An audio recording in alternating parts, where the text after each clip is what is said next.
She gave a shivering old woman her only winter coat in a blizzard and paid her last cab fare to get her home safe. And the very next morning, the most terrifying man in the city showed up at her door holding that coat, because the woman she saved was the one person on earth he'd do anything to protect. He came to confront her. He stayed because he couldn't explain her. And by the end, the cold logistics boss who had never bowed to anyone would drop to his knees in front of her. Not because she demanded it, but because she was the first person who ever acted without wanting something in return. If stories like this one, the kind that make you feel something you weren't expecting, are what you come here for, hit that subscribe button right now, because we drop new ones every week, and you don't want to miss what's coming. Now, let's get into it. The Obsidian Spoon wasn't the kind of restaurant that appeared on food blogs. It didn't need to. Its name moved through the city, like a rumor, low, deliberate, never quite provable. The dining room was all dark oak and candlelight, the kind of darkness that made powerful men feel invisible and made everyone else feel watched. The booths were deep and curved, built for secrets. Outside, a Midwestern February was dismantling the city block by block. Ice over the sidewalks, wind cutting between buildings with a sound like something being torn. Inside, none of that existed. Inside, the cold was a different kind, sharper, social. Teache Okafor had learned to navigate this world with the precision of a surgeon and the invisibility of a ghost. 26 years old, 2 years waitressing here while finishing her nursing prerequisites at night. The plan was exact. 18 more months of double shifts, enough saved for the program deposit, acceptance letter already taped to her bathroom mirror as a daily reminder of what the exhaustion was for. She was the black server with the natural hair pulled back into a disciplined puff, sensible non-slip shoes, a pressed white shirt she laundered herself because the restaurant's dry cleaning policy was a polite fiction for people who weren't on hourly wages. Composed, efficient, invisible by design. She had a gift for reading rooms, knowing which table needed space, which needed warmth, which guest was performing for an audience, and which one was quietly falling apart. She noticed everything. She remembered everything. She had simply learned, a long time ago, that noticing and surviving sometimes required you to act like you hadn't. She told herself that was fine. She told herself it was temporary. She was so focused on surviving this place that she never stopped to notice who was watching her. She was refilling the breadbasket at table 9 when the trouble started, not from the men at the table, from across the room. A woman's voice, carrying with the aggressive projection of someone accustomed to being the loudest thing in any space she occupied. "Oh, is that what they're letting serve the good tables now?" The woman was mid-40s, draped in red silk, the very specific confidence of old money meeting new wine, and she was looking directly at Teache. The table went quiet. That awful, collective, held breath. The kind of silence that asks, what is she going to do? Teache set the breadbasket down with controlled precision. Her expression didn't change. This wasn't the first time. It would not be the last. "Can I help you with something?" Perfectly neutral. Perfectly even. The woman smiled and directed her next words to her companions as though Teache had already ceased to exist. "I just think the presentation standards of this establishment have slipped considerably. I remember when everyone here was..." She paused, selecting her word with the malice of someone who wanted plausible deniability. More cohesive. And here's what nobody expected. The man in the corner booth spoke. Not loudly. He didn't raise his voice. He didn't stand. He simply placed his words into the room the way you place something heavy onto a surface, deliberately, and with the full understanding that it wasn't moving. "I've eaten in 14 countries," he said. "The best service I have received in this city has been at this table tonight. I'd suggest recalibrating your standards." Then he turned back to his wine glass, as if the previous 10 seconds had been a minor atmospheric event. Noted. Logged. beneath sustained attention. The woman in red silk opened her mouth and closed it. The room exhaled. Teache did not look at him for more than a half-second. She turned back to her work. But her hands, below the level of the table, had gone very still. She didn't know his name yet.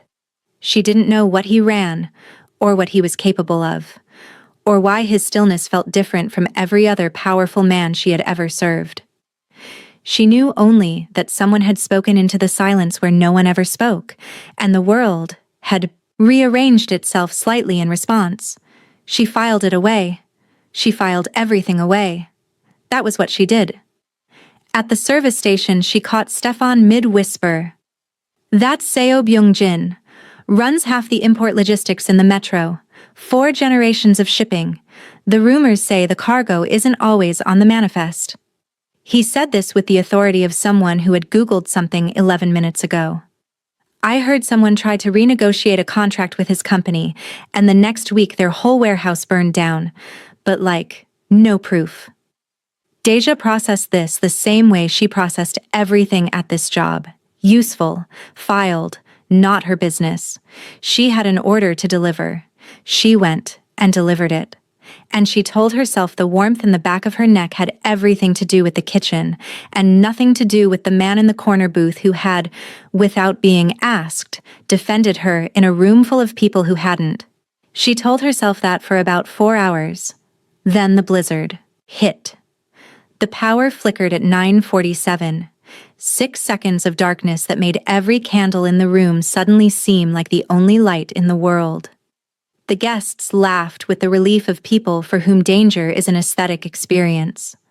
By 11:20, the last table had settled their bill. The kitchen staff were arguing in Spanish, and Teache was pulling on her coat in the back hallway. A good coat. Caramel-colored wool blend. She had saved 4 paychecks for it because she understood that in this city, the coat you wore was a statement, and she had elected to make a good one. She wrapped her scarf, pocketed her tips, and stepped out through the service exit into the cold. She almost stepped over her. The woman was seated on the concrete step at the base of the service entrance, so still and so small that in the dark and the swirling snow she was nearly invisible. Elderly.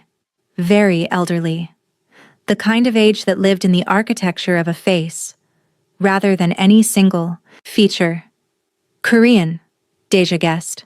Dressed in a thin floral housecoat over a cardigan and canvas shoes. No winter coat, no hat, no gloves. In 12-degree wind, with snow coming sideways off the lake, she was shaking. Not trembling. Shaking. The deep, systemic kind that spoke of a body in serious conversation with its own limits. She was holding a piece of paper with an address on it, staring at it with the focused incomprehension of someone who had been staring at the same unsolvable problem for a very long time. Teache stopped. She would not be able to explain what happened in the next 30 seconds. She would not remember deciding. She would only remember that the woman's hands were the color of old paper and the temperature of ice, and that some things you simply do not leave alone in the world. "Are you all right?" The woman looked up. Her eyes, and this was the detail Teache would come back to, later, many times, were dark and sharp. Sharper than the rest of her circumstances, suggested they should be. Like the cold and the confusion were a costume and something else entirely was wearing it. "Cold," the woman said. Her English was deliberate, each word placed carefully. "Address. Cannot find." She held out the paper with a hand that shook so hard the paper rattled. Teache looked at the address. 6 blocks south. In this weather. In those shoes. The rideshare app said 22 minutes. 22 minutes was not viable. She thought about her nursing coursework, about the module on cold exposure, about what 12-degree wind did to an elderly body that was already shaking like that. She knew the math. The math was not good. She looked at the woman. She looked at her coat. She took it off. She wrapped it around the woman's shoulders. All of it. Every degree of warmth still held inside the wool, and buttoned it at the front as far as it would go. She looped her scarf around the woman's neck, She kept her gloves because she needed functioning hands to hail a cab. She stepped to the curb with her arm up in the wind, and the cold hit her like a statement. Her uniform shirt was thin. The wind found it immediately. She stood there for 90 seconds with her arm up, willing something to appear. And because the universe occasionally cooperates with people doing the right thing for no reward, a cab appeared. She helped the woman inside. She gave the driver the destination. She paid the fare with the cash from her tip pocket. The money she had been counting on for the bus ride home, for groceries, for the small arithmetic of getting through the week. She didn't hesitate. She checked that the woman was settled and warm before she closed the door. The woman reached out and gripped Teache's wrist. Her grip was startling. Not frail at all, under the shaking. Not fragile.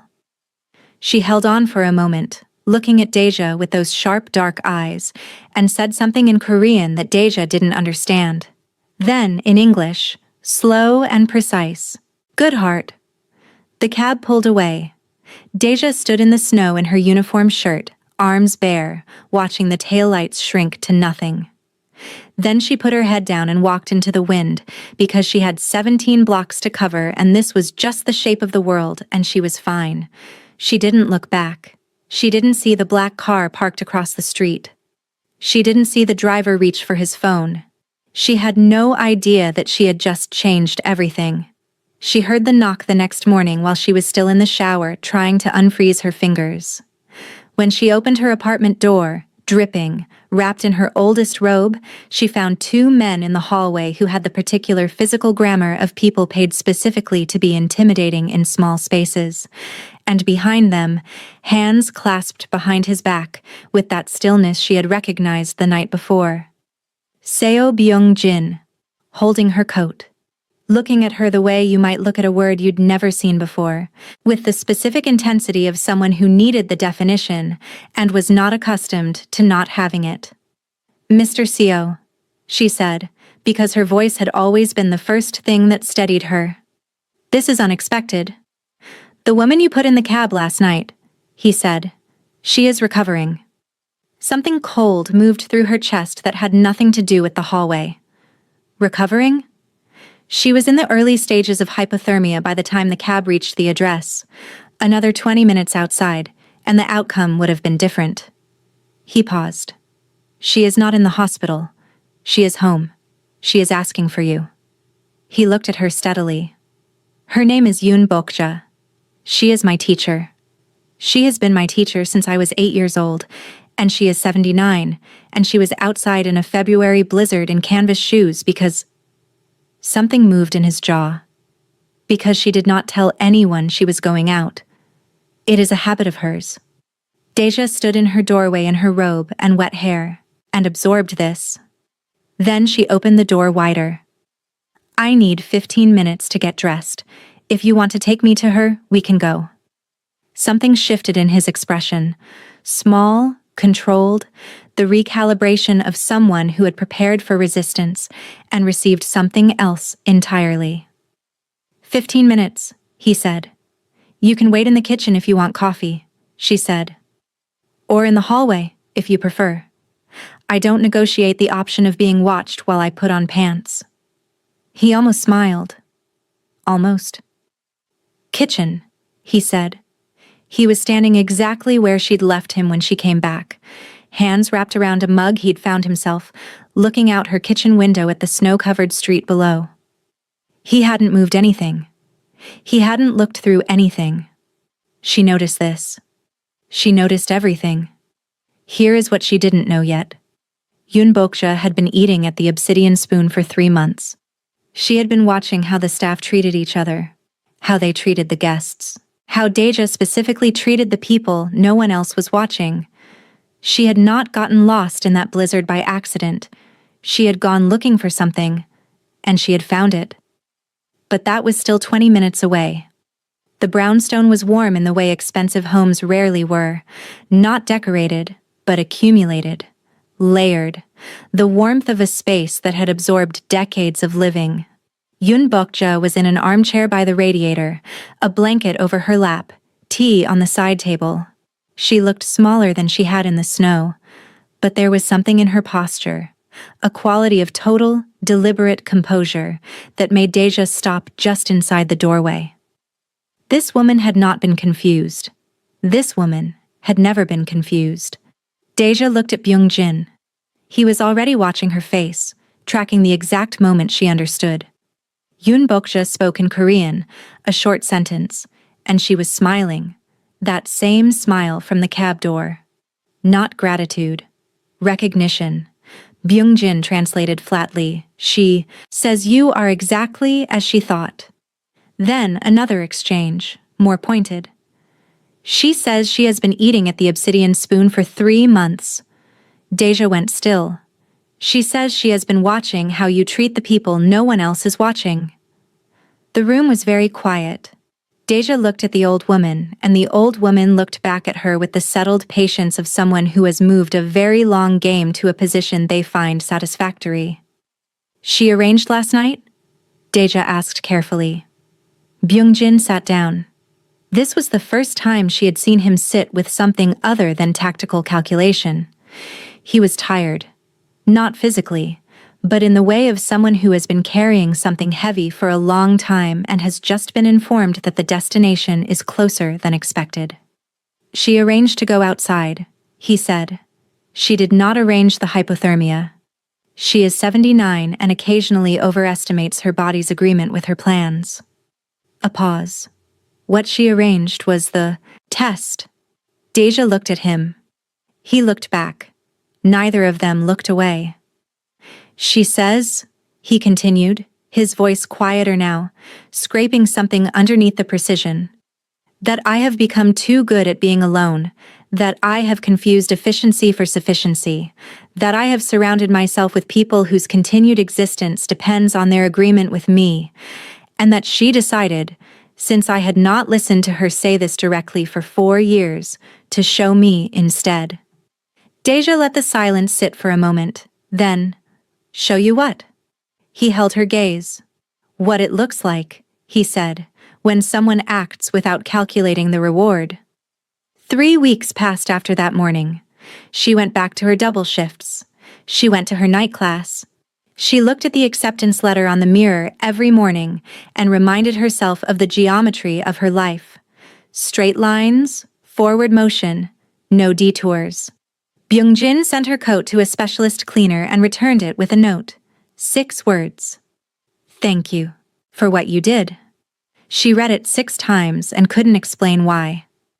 The handwriting was precise and slanted. It told her nothing useful. She told herself there was nothing to know. She thought she had him figured out. She was wrong. She just didn't know it yet. The detour arrived on a Tuesday. Mireille found her in the break room with wide eyes and a voice 3 registers above normal. There are 4 black SUVs on the street, and a man in the most incredible coat I have ever seen is asking for you at the host stand. Byung-jin was standing there with his phone in his hand and the look of a man who had encountered a problem that sat outside his operational parameters. One of my men was injured at the warehouse this morning, he said, without preamble. Loading accident. The wound is reopening. The hospital is 40 minutes in this traffic and I can't... He stopped. This stopping, she was learning, was what he did instead of admitting that something was beyond his control. He is in the car. I trust you. She thought about this for exactly 4 seconds. Then she untied her apron. The man in the back seat of the second SUV was folded against the door with the stoic misery of someone who considered showing pain a personal failure. The wound was deep. A laceration along his left forearm, field-dressed with medical tape, and whatever the warehouse first aid kit had offered. The dressing had slipped. She could see the problem immediately. Does anyone have an actual kit? She asked the men watching from outside. Byung-jin produced one from the front seat in under 10 seconds. Someone on this team had thought about this before. She went to work. She didn't narrate. She applied pressure, cleaned, redressed, secured. When she was done, the man's breathing had steadied. He looked at her once, early, with the expression of someone who had decided within 30 seconds that she knew exactly what she was doing. Byung-jin was leaning against the car beside her when she stood up, not hovering, not watching over her shoulder, simply present, at the right distance. "He'll need stitches when the traffic clears," she said. "The compression holds for 2 hours if he doesn't move it." Byung-jin looked at his man, then at her. "You didn't flinch," he said. "I've been working doubles in a restaurant kitchen for 2 years," she said. "I've seen worse before 9 a.m. Something happened in his face, that small unlocking she was starting to recognize. Brief, controlled, but real. "I owe you," he said. "You don't," she said. "I want to be a nurse. He needed help. Those two things aligned. That's not a debt." He looked at her for a long moment. "Teache," he said. It was the first time he'd used her name. She felt it land differently than she expected. "What?" "Dinner. Not a request for service, not a transaction. Dinner. With me." She thought about the acceptance letter on the mirror, the straight lines. Then she thought about him saying, "I trust you," the way someone said it when trust was not a social nicety but something given once, carefully, and only when earned. "I have a night class Thursday," she said. "Friday," he said. "Friday," she said. He took her somewhere quiet, a restaurant she'd never heard of, which was significant because she worked in the industry. No sign out front, no social media presence she could find. The kind of place that existed only through reputation. They were given a table in the back, not a power table near the entrance, not a table for being seen. A back table, a private one. He ordered in Korean without looking at the menu, asked her preferences first, adjusted without embarrassment.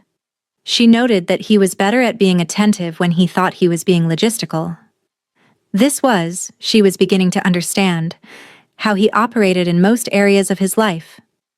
Genuine care dressed as efficiency, because efficiency was the language he had learned, and care was the thing underneath it, he hadn't found different words for. Yet, they talked. Not about his business. He volunteered almost nothing about it, and she didn't ask, because she was self-aware enough to understand that some doors are opened from the inside, and pushing them from the outside only breaks things. They talked about Yoon Bok-ja.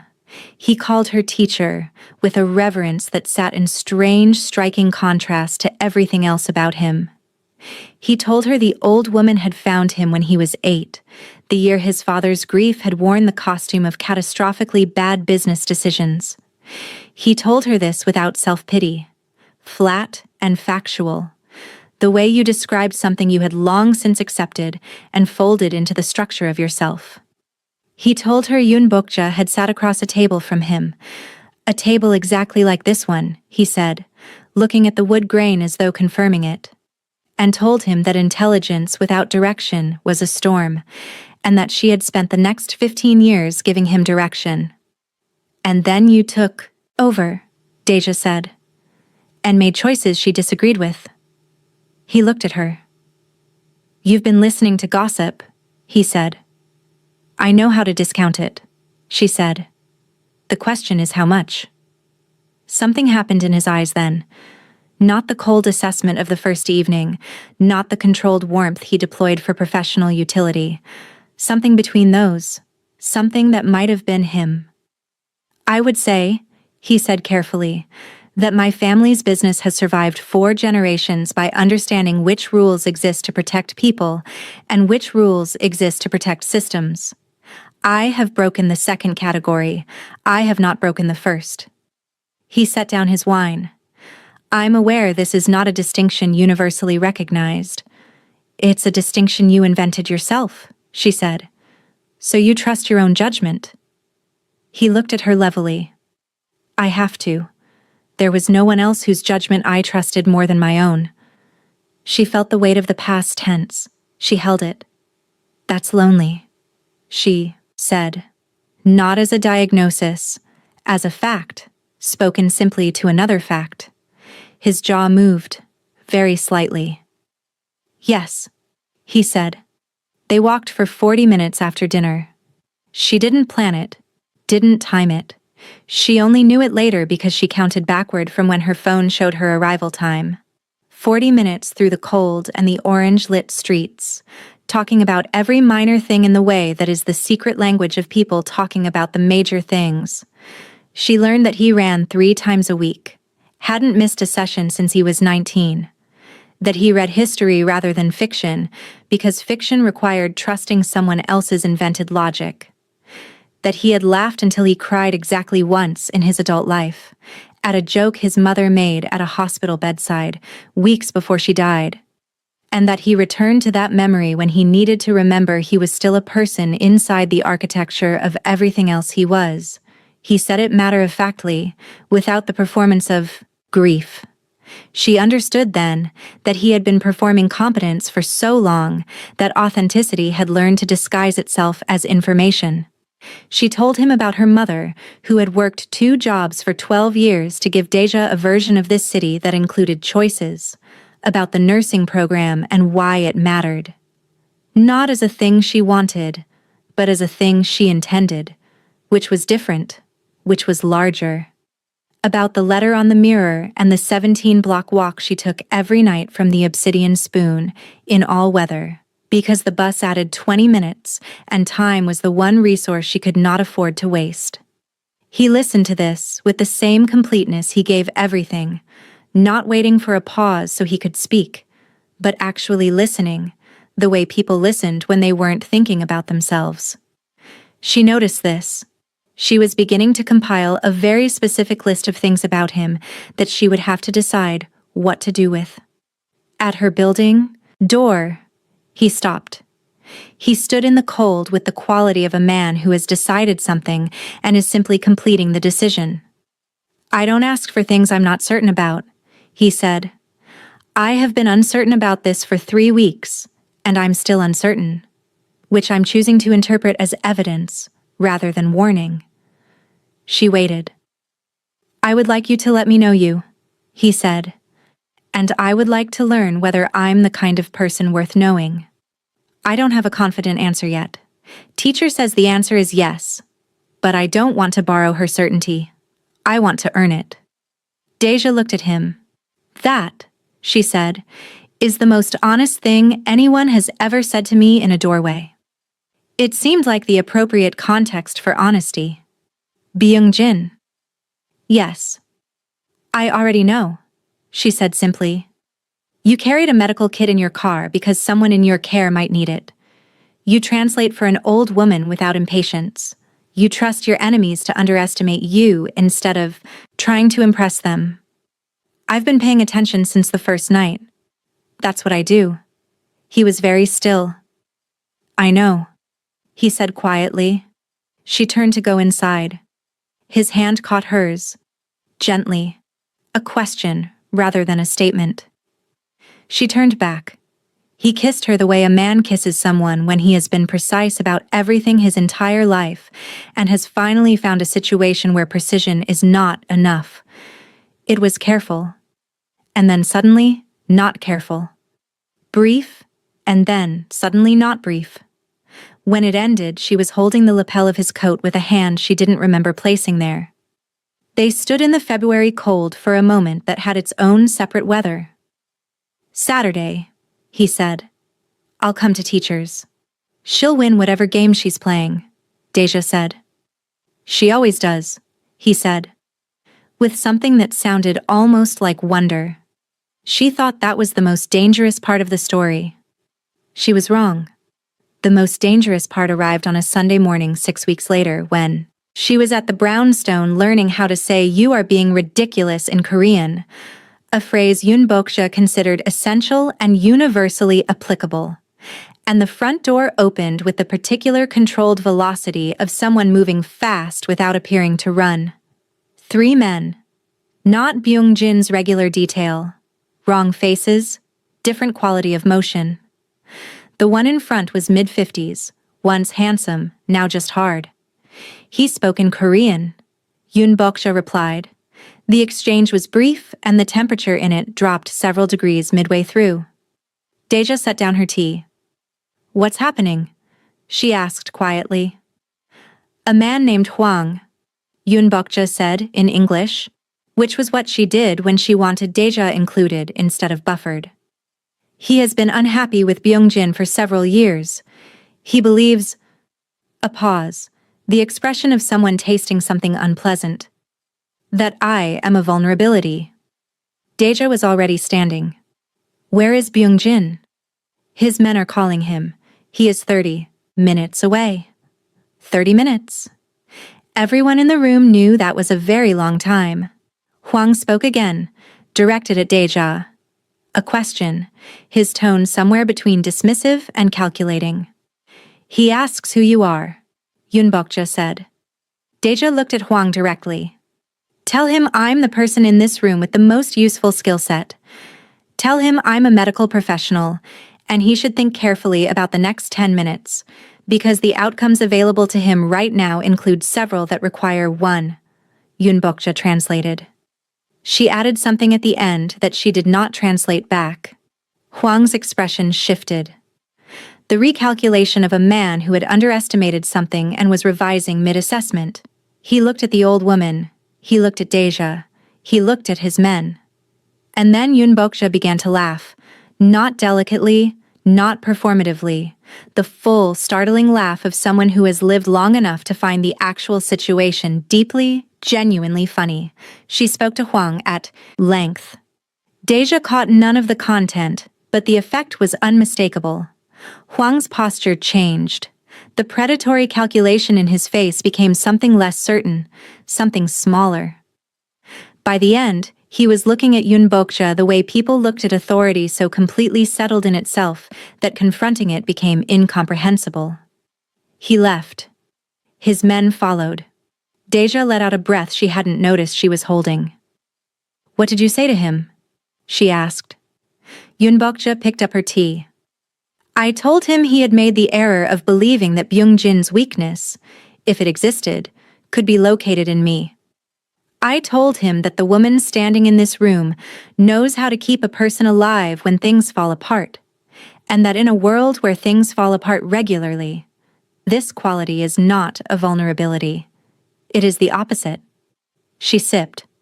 I told him that the girl with the good heart became the strongest thing in the room before anyone thought to be afraid of her, and that if she did it for a stranger in the snow, what would she do for someone she loved? The room was very still. I'm not... Teache started. You are, Yunbokja said simply. The only question is whether you have decided to say so.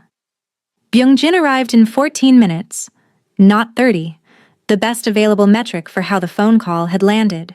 He came through the door with the contained velocity of a man who had spent 14 minutes building a catastrophe in his mind and arrived to find something smaller and stranger than expected. His eyes swept the room. Teacher, unharmed, tea in hand, the men gone, Teache standing in the middle of the kitchen with her arms crossed and the look of someone who has just finished something.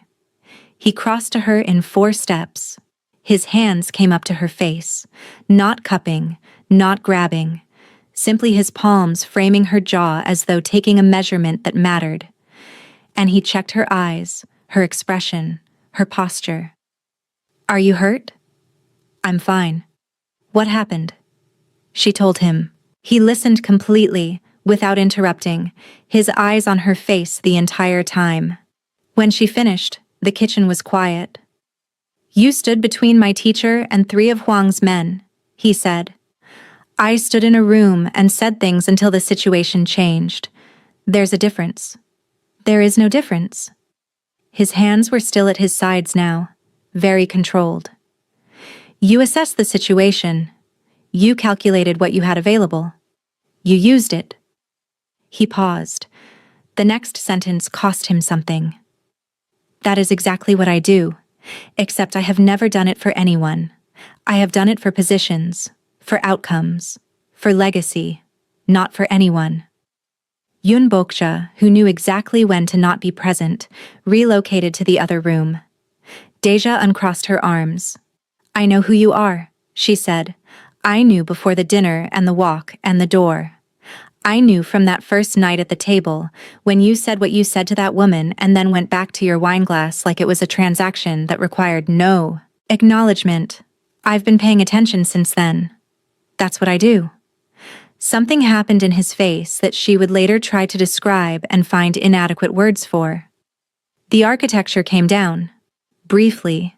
Completely. All the precision and the stillness and the controlled deployment of himself. It came down. And what was underneath it was just a man who was quietly, profoundly tired of not being known. He crossed the distance between them. He kissed her the way you kiss someone when the answer was yes, and had been yes for longer than you'd admitted, and the relief of finally saying so was indistinguishable from the saying itself. She kissed him back the way you kiss someone when you had been paying attention, and attention, finally, was enough. In the other room, distinct and unmistakable, Yunbokja made a sound of profound satisfaction. 1 year later, the auditorium was full of the particular warmth of an audience who has come to celebrate something that cost people. Teache walked across the stage to receive her nursing license. She spotted him immediately. Second row, center, not the front, because he had correctly assessed that sitting in the front would have made him too visible. And this was her day, and visibility should belong to her. He was watching her with the expression she had come to know best. Not quite stillness, not quite softness, something between them that was uniquely him. Beside him, in the seat he had apparently fought off 3 other families to secure, was Yunbokja, wearing a hat no one had approved, holding a sign in Teache's own handwriting. 3 Korean characters she had learned 3 months ago in that warm brownstone kitchen. The characters translated as, "We knew." Teache laughed. She laughed while shaking the dean's hand, which was not protocol, but protocol had never been her primary concern. Afterward, in the parking lot, the February air cold but not cruel, that manageable cold she now associated with something else. "You created a clinic," she said, "for You created a clinic," she said. "For the warehouse workers," he said, "union partnered. The position needed a director of nursing to establish protocols. The position is currently open." She looked up at him.